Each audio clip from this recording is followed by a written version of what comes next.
Again po yung retrofitting kasi 'di ba usually po nagre-retrofit sa nanggagaling po mismo 'di ba sa DPWH kapag luma-luma na yung structure, eh. Dito po hindi pa nga ginagamit nag-retrofit na kaagad.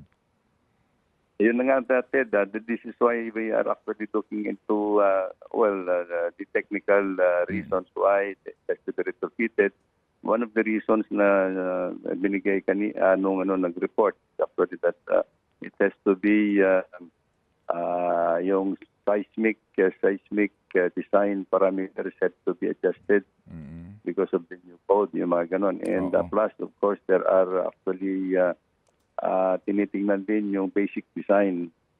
Basic design kasi may during construction yata may nakikita na has to be adjusted.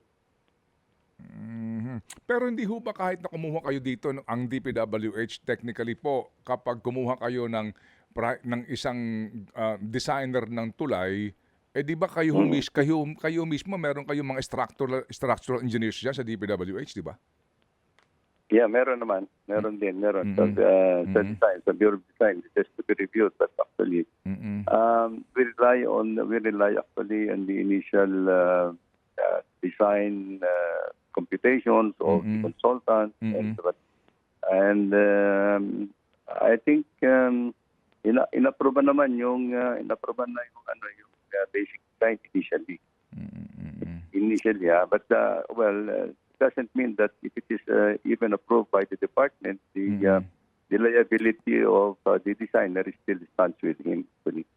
Okay, pero sir, maliban sa design, eh, yung ginamit na mga materyales po dito, magkakaroon ba ho kayo dito ng isa pang ito ba'y bahagi ngayon ng investigasyon? Kasi maaring maayos yung design pero yung ginamit po na yung pag-comply doon sa mga required po na mga materyales na gagamitin?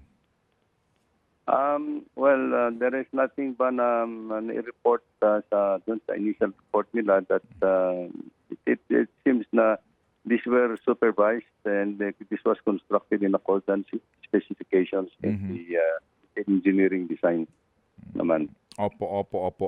Yung pong overloaded na truck, yun Mhm. meron ba hong actual din dun na pag-aaral talaga? Kasi, alam niyo na ho naman 'no, may mga kung ano-anong impormasyon kasi yung truck mismo, yung weight Mhm. yung dead weight nung truck 'no, plus yung kanyang dalang boulders, Mhm.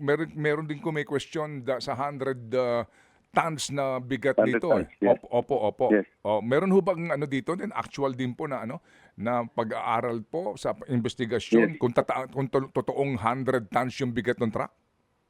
Yes, yes, meron kinalculate na ng mga tauhan natin ito, including yung mga specific gravity of yung mga boulders na nadala Mm. and the volume that has been carried by these trucks, no.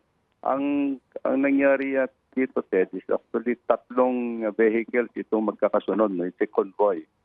Yung unang truck nakalusot pero malapit-lapit siguro sila. And yung pangalawang truck, I think somehow slowed down on that segment. Kaya nagkaroon ng dead weight siguro yung yung tulay. Mm. Kaya na-overstress yung portion na yun. Okay. Nakalampas yung isang truck nila. Mm. Tapos yung pangatlo, hindi na tumuloy dahil nga bumagsak